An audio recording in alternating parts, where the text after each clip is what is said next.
de la mañana con 51 minutos. ¿Quiere saludar usted a nuestro siguiente invitado? Pedro José ya está en Está en plataforma. plataforma, así que salúdalo y comience, mi querido Pero, abogado. claro, aquí estoy. Ahí está, ¿ya veo? ¿Cómo le va, Pedro José? Qué gusto de saludarlo con la Omeva y el Cabanelas atrás, que es lo que estoy divisando. Yo tuve la, Y opor- yo Caballito tuve la también. oportunidad de estar en Buenos Aires en el despacho de don Guillermo Cabanelas Cabanelas. Torres, en la calle Viamonte. Ya, una biblioteca solo de derecho laboral que tenía, siquiera unas 20 veces más grande de la que usted tiene ahí. Solo de Claro. derecho laboral, nada más. Era inmenso, así que esto de ser editor me dio algunos beneficios y algunos lujos que en la profesión de abogado usted y yo la sabrá disfrutar. Qué gusto saludarlo, Pedro José, con esta introducción que no tiene nada que ver con la entrevista. Pero en cambio, para todos los que tenemos el gusto de entender el valor que tiene una buena biblioteca, es una cosa excepcional. Pues estar en persona ahí en la oficina de Cabanelas es realmente un lujo. O sea, sus diccionarios, sus enciclopedias, creo que son una de las razones por las que en una época donde no había internet todavía, porque a mí me tocó igual que a ti, todo se encontraba ahí. Era como que el principio y todo, y fin de toda curiosidad jurídica estaba ahí, y me gustó además verte el día de hoy en esa faceta de ingeniero eléctrico también, de la cual felicito. Al paso que felicito el buen gusto de traje Javier. Qué impecable vestimenta de Javier. Usted también no se queda Sí, atrás, ¿ah? Parecen es... muñecos de tortenovia los dos. Ah, cara, fiel reflejo suyo. Llamado combinado está perfecto, porque estamos Está bien. gemelos, parece que nos hemos puesto de acuerdo. Fiel reflejo suyo, mi querido abogado, así que no hay problema. Pedro José, vamos en materia. Esta campaña de lo más aburrida, de lo más falta de propuestas claras, ¿a qué se debe? El país está cansado, es el nivel de candidatos que tenemos, no se quieren hacer daño, gobernar ya no es lo seductor que es, sino solo simplemente estar sentado en el puesto. Y voy a hacer la digresión, porque una cosa es llegar y estar para la foto, y otra cosa es llegar para hacer lo que el pueblo lo ha mandado a hacer. Y parece que ya esta calidad se ha dividido en dos y a unos ya no les interesa la segunda parte. Bueno, lo que estamos viendo, en realidad, Ramiro, es el resultado de la falta de organizaciones políticas. Creo que la elección actual, más allá de lo intrascendente que pueda parecer, por el poco impulso que las voces de quienes están liderando pueden conmover en el corazón de los ecuatorianos, porque realmente eso es lo que está pasando. Escuchamos unas voces que hasta pueden decir una que otra cosa correcta desde la perspectiva de lo que están ofreciendo, planificando, pero que no conmueven a nadie. Y eso lo que nos habla es de que nuestro país no está encaminándose hacia liderazgos que puedan ser solventes en lo moral. No estoy hablando de que vayan a ser ladrones ninguno de los dos candidatos, pero estoy hablando de que el tiempo que viene por delante para el país, imbuido en una crisis de seguridad que se agrava, en una crisis energética que demanda de claridad, de decisiones que el gobierno actual ya no alcanzó a tomar, que implican el dejar de lado los sesgos políticos y poder convocar a los demás, es algo que no puede suceder a través de unos liderazgos que el otro día un guardia de aquí de la organización donde yo vivo ejemplificó muy claramente, porque me decía, el debate, ¿cómo es? Es como una pelea entre los candidatos, es una discusión. ¿Quién gana? ¿El que le casa al otro? ¿Cómo funciona?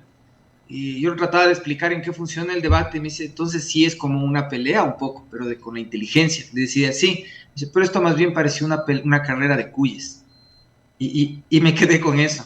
Realmente era como un par de animalitos, como los cuyes, fueran corriendo cada uno por su lado, simplemente para llegar a su lechuga, pero sin la posibilidad de demostrarnos que alguno tiene carácter suficiente para hacer algo. No digo que no lo tengan, pero no lo están demostrando. Sí, y es verdad lo que, como decimos los abogados, lo que no se puede demostrar no existe. Entonces, Pedro José, estamos casi eligiendo a ciegas, ¿o no? No, tampoco. El Ecuador está eligiendo en una segunda vuelta como fruto de haber tenido una oferta electoral previa. Las personas que han consentido en dar su voto, no solamente por el consentimiento legal que marca la edad a la cual se puede votar, nos hace responsables a los ciudadanos de los resultados que tenemos frente a nosotros. Y en ese sentido, lo que vemos es las decisiones que el pueblo ecuatoriano está tomando. de estas no podemos echarle la culpa exclusivamente a los políticos. Los políticos podemos asumir la culpa de no cultivar organización política para evitar que los candidatos sean quienes quieren ser, pero puedan ser quienes tienen la capacidad de ejercer el gobierno. Y la lección es esa. Hoy estamos frente a una gran incógnita de lo que pueda pasar y la gran responsabilidad de apoyar a quien llegue. Yo espero que sea Daniel Noboa, espero de todo corazón que sea Daniel Noboa, pero de todas maneras, en el año siguiente tendremos que pulsar para que el Ecuador no se convierta en un fracaso y en un país en donde en las próximas elecciones elijan los carteles, narcotráfico, los candidatos. Este es el tiempo en el cual, en modo emergente, tenemos que hacer organizaciones políticas. Pedro José, yo te escucho con atención y celebro tu optimismo y espíritu democrático. Yo sigo sosteniendo que este país cada más transita a su salida que no sea democrática, y lo digo porque la clase política a la cual uno aspira a soluciones o sea parte de la solución no toma las riendas de lo que debe de hacer, sino de lo que sus intereses así lo llevan. Van a tener, si el caso de Daniel Noboa, va a tener una asamblea que no le va a ser favorable. Los números están, y está clarísimo. Y una asamblea que va a tener una agenda muy clara, que es casi tirarse abajo a todas las autoridades de control, comenzando con la señora fiscal general de la Nación. El que no quiera ver estas cosas es porque es un ciego. Ya, con esta antecedente, Pedro José, ¿qué esperamos? Porque su optimismo difiere de lo que los libros están enseñando al frente con los resultados que están expuestos ya sobre el tapete. Entonces, ¿qué le va a quedar a Daniel Noboa que usted aspira a que llegue? Tiene que negociar con ellos y poner la cabeza de Juan el Bautista para poder salvar el baile. Yo creo que la actitud correcta del mandatario será asumir el estoicismo como libro de cabecera, como actitud de vida permanente. Y creo que la de los políticos y quienes hacemos la opinión pública tiene que ser igual. Donde está el obstáculo, está el camino. Y en donde puedan estar las trabas más grandes, tal vez está la misma clave para poder volver a organizar la democracia en este periodo. Así que el presidente lo que no puede tener es miedo. Lo que no puede hacer es el gobierno al estilo Lenin o al estilo Lazo, en donde viene alguien y le abre el oído y le dice, debes temer y te debes someter, y debes de entregar un hospital, o debes de entregar un campo petrolero, o debes de entregar. Yo creo y espero ahí que la formación, Noboa es una persona que tiene una educación como para poder presumir que hay elementos de juicio y elementos de acción suficientes en su formación para salir adelante. Si él no tiene miedo, tiene todo para mantenerse estoicamente. De pronto no termina siendo el mejor presidente de la historia, quién sabe, tal vez con la actitud correcta pueda darnos una lección a todos y hacer más de lo que se espera. Así que yo creo que esa actitud, pero esa misma actitud debemos tenerla quienes hacemos de opinión pública, y más allá de que nos gusten o no muchas cosas que vamos a ver, aprender a alinearnos con el momento histórico en el que el país demanda de acciones prácticas por encima de lo que nos pueda gustar en lo personal, digamos así, en lo que representamos como sectores económicos, como sectores académicos o como incluso sectores políticos. El país tiene que estar primero ahora. Pedro José, hay algo que te escucho y es verdad que lo entiendo y lo admito, pero una de las cosas que debería hacer el presidente que se siente, según mi criterio, es decir el primer día, no voy a la reelección y voy a hacer lo que debo de hacer. Yo creo que sería un gran comienzo para poder hacer con esa tranquilidad que tú dices y con esa priorización y urgencia de lo que estás diciendo, poderlo hacer con toda la autoridad de su poder y de lo que lo estamos entregando a los ecuatorianos. ¿Te parece? Me parece que ese sería un acto de madurez que podría sí quedar escrito de manera solvente y justa en los libros de historia del país. Si realmente quien asume el mandato en este periodo corto lo hace con ese espíritu, merece todo el reconocimiento de la ciudadanía y el apoyo de todas las fuerzas políticas desde el primer día. Así es, le paso a mi compañero Javier Segarra, elegante como usted, que sigue con la entrevista, Pedro José. ¿Salió sí, me ha sorprendido realmente, Javier, qué buen gusto que ha pegado a los códigos de vestimenta de temporada, los colores, impecable. Frente a el reflejo que significa Pedro José Freire. Entonces, uno también trata de alguna manera copiar el tema. Y nada, la verdad es que este país desde 1979 con esta nueva democracia, 45 años, siempre hemos venido de tumbo en tumbo y no hay esa estabilidad, esa gobernabilidad, esa seguridad jurídica, política que necesita un Estado para poder ser bien administrado y permitir que todo crezca, que todo se genere, que todo se produzca, que las cosas vayan por el camino adecuado. Ese camino, digo, adecuado es el que no hemos encontrado en esta nueva democracia. Yo creo que el camino ha estado a la vista todo el tiempo, Javier. Lo que pasa es que no hemos puesto suficiente esfuerzo personal, un esfuerzo de responsabilidad individual en hacer que las cosas sucedan. Hemos sido fáciles de seducir por la idea de que el Estado puede suplir nuestro esfuerzo personal. Nos hemos vuelto indolentes frente al poder estirar la mano y ser solidarios con el resto, porque hay un Estado que es capaz de hacerlo. Y en ese sentido hemos perdido nuestra libertad. Yo creo que el momento en donde estamos marca la necesidad de devolverle la libertad a la gente, la libertad para asumir la responsabilidad de participar en política, la responsabilidad de liderar en los negocios, la responsabilidad de hacer activismo en la calle. Tenemos que, para ser libres, ser responsables. Y es un momento en donde solo la responsabilidad podrá ayudarnos a ponernos de pie frente a un crimen organizado, que sin usar el factor de responsabilidad activo desde los valores ciudadanos, se ha hecho perfectamente comprometido con las causas de dominarnos. Si queremos libertad, debemos ser responsables y esa es la clave para componer lo que ha estado ahí frente a nosotros desde el primer día del 79 hasta hoy, pero de manera efectiva. Lo que pasa es que también la responsabilidad la han tenido los partidos y movimientos políticos. La han tenido, sí, pero no hay que echarle la culpa a ellos. No, yo no somos digo nosotros, que todos ellos. Somos los ciudadanos que no nos hemos metido realmente a estar activamente ahí, a tomar el control de los partidos y hacer las cosas como sentimos que debe suceder. Somos nosotros. El hecho de que una persona como el doctor Osvaldo Hurtado siga vigente como opinión en la política del Ecuador es el reflejo de que no hemos estado suficientemente presentes los ecuatorianos. Gustavo Noboa me decía en vida, ustedes están entrando tarde, están asumiendo la responsabilidad tarde, y suscribo, lo que él decía en vida es completamente cierto. Hoy creo que hay que asumirlo y hay que meter gente más joven, por eso la presencia de Noboa, de Topic, de Otto, me incluyo yo a pesar de que soy más viejo dentro de toda esa camada, creo que es lo que debe pasar, pero si de aquí al próximo año no hemos sido capaces de poner más gente, hacer opinión, asumir proposición en lo político, hemos fallado. Ahora, también hay una apatía política de la gente, de los ecuatorianos, y es que, no sé, alguien decía esta mañana en una entrevista que hacíamos con Irene Vélez, tengo más certificados de votación que cédula.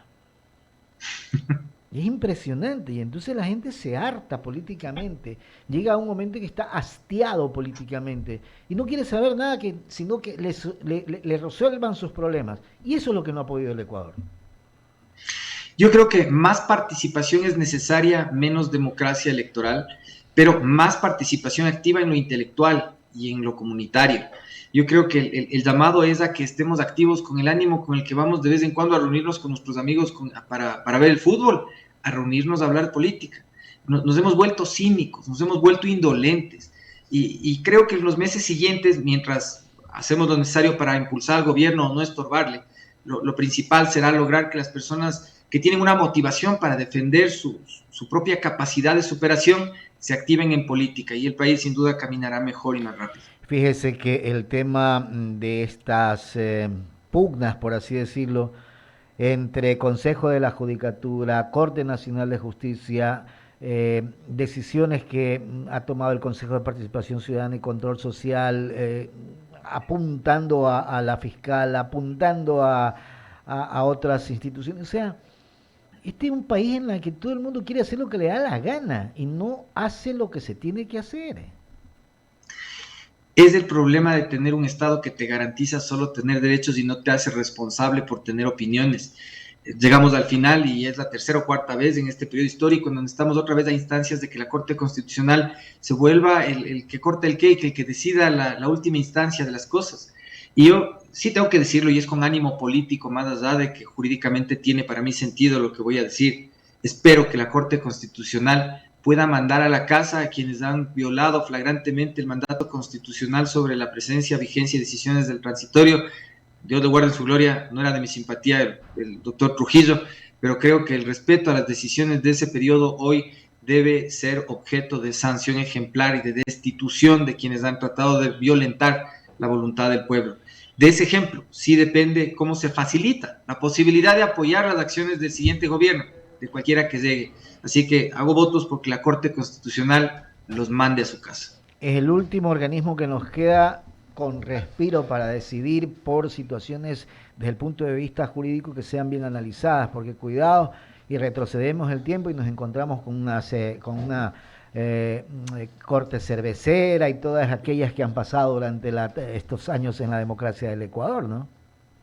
Esto va a ser susceptible de suceder todavía mientras la Corte Constitucional por sí misma en realidad sea un elemento paraestructural, digamos así, a un lado del sistema judicial como una garantía de que todo lo demás funcione y no tengamos certeza de que las personas que hacen justicia, los magistrados de la Corte Nacional, de la Corte Suprema, como se llama en otros países, realmente sean funcionarios que puedan ser nominados por sus cualidades y habilidades con remuneración suficiente y de por vida para poder garantizar que sus criterios nos den periodos largos de estabilidad republicana. Para llegar a eso, necesitamos gente mejor preparada, involucrada en política, no en ver cómo llega el Estado para hacer algún negocio ocasional. En nuestro país, con el Consejo de Participación Ciudadana y Control Social, no sé si ese organismo, instancia, existe en otros países del mundo, creo que Venezuela es el otro, pero yo no sé, Pedro José.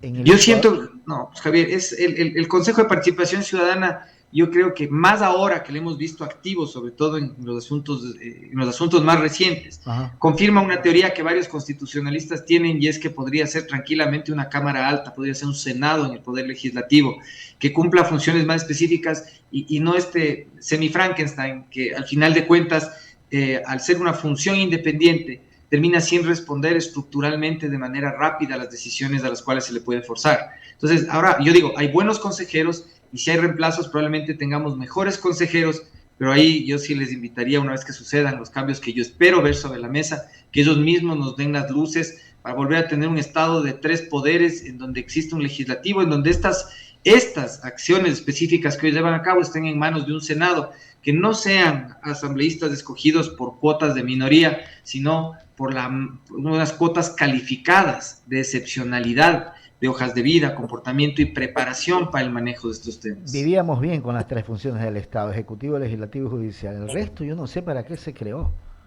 ¿O me equivoco? El Estado con 3 poderes es el matrimonio con una sola esposa. Normalmente funciona en la mayoría de sitios. Increíble. Ramiro. Pedro José, ya que hablaste de Cámara Alta y Senado, te hago una pregunta. ¿Tú crees en los senadores funcionales?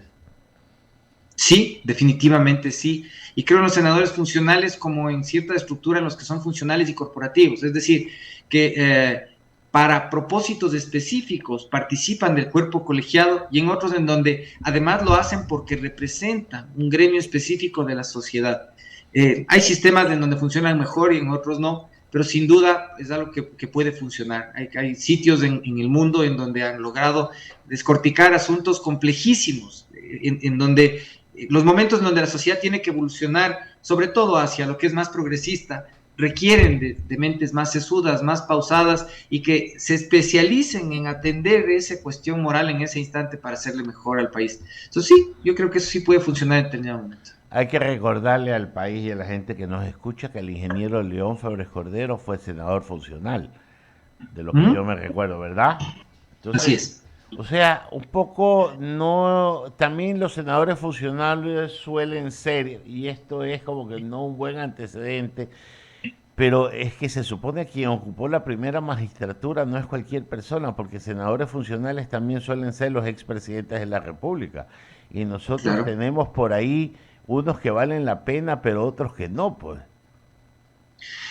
Sí, no, pero lo normal, diríamos, en una democracia es que una persona, después de haber transitado por una primera magistratura, tenga un conjunto de conocimientos que son invaluables.